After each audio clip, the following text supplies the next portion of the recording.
Well, now the rash of recent anti-Semitic incidents, both violent assault and overtly offensive vandalism, has occurred in many countries. And this week, the Star of David, together with 9/11, were spray painted on Jewish communal buildings on the outskirts of London.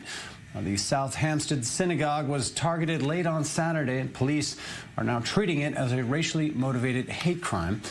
For some connection to the incident there, we're joined by Jonny Gould. He's a journalist and podcaster of Jonny Gould's Jewish State, coming to us, I believe, from Hampstead. Thank you very much for being with us, Jonny. Now, first off, tell us exactly what happened in your community there.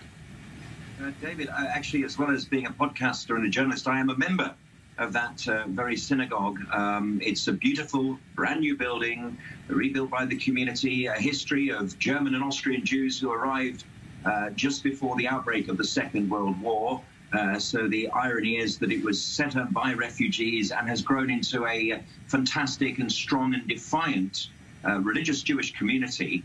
And suddenly we were affronted last night, not just with daubings which said 9/11 on the side of the synagogue, but also right up Hampstead High Street, which is about a mile north, all the way down Hampstead to Belsize Park. So we're talking about a stretch of about 2.5 kilometers, someone very determined and very nasty trying to divide our community. And though Hampstead and Belsize Park might be regarded as a Jewish area, it's by no means a majority Jewish area. It's a majority non-Jewish area. It's culturally pluralistic. Everyone's there. The synagogue's directly opposite a church. The relationship between the church and the synagogue is a good one. There's another synagogue just about a quarter of a mile up the road. Relations with them is good too. So this is an absolute affront to what's going on in NW3 on the street. Jonny, can you explain the 9/11 graffiti? What are they trying to say here? It's a hard left conspiracy theory that implies that the George W. Bush administration, with funding from Israel, was somehow responsible, culpable for flying those planes into the Twin Towers. It's a truly disgusting trope. It makes me quiver to actually repeat it.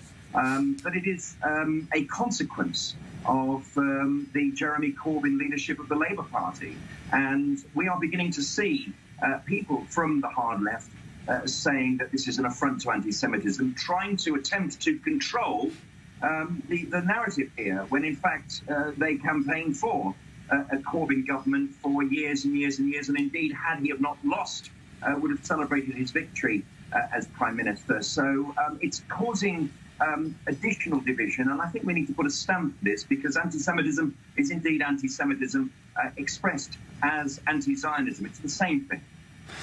Jonny, has anything like this happened in the community before, and now the days after here? How's the community responding? Well, the first thing that the synagogue did, and indeed the local council, Camden Council, is that they got rid of the daubings immediately, and I think that's the most important thing. The unfortunate owner of an off-licence, a wine shop, immediately withdrew the sign. I think the window was smashed, and he's put "Love Not Hate" up, and we're opening up for business, which is the best response possible from Oddbins, the wine shop. It's been removed from the side of the synagogue. A message was sent out to the community, and after, I think we're calling in horror and shock at it, it's business as usual, because we have to get back to business and say that nothing cowers us, nothing divides us. And I tell you what, I think the synagogue will be full next Shabbos morning. I'm sure it will be, because people are coming out in unity. And I'm sure there's lots and lots of people there standing up who really mean it, that anti-Semitism and anti-Zionism does not belong on the streets of London. Well, good to hear that part. Jonny Gould, always good to have you with us. Thanks for your time. Pleasure, Dave.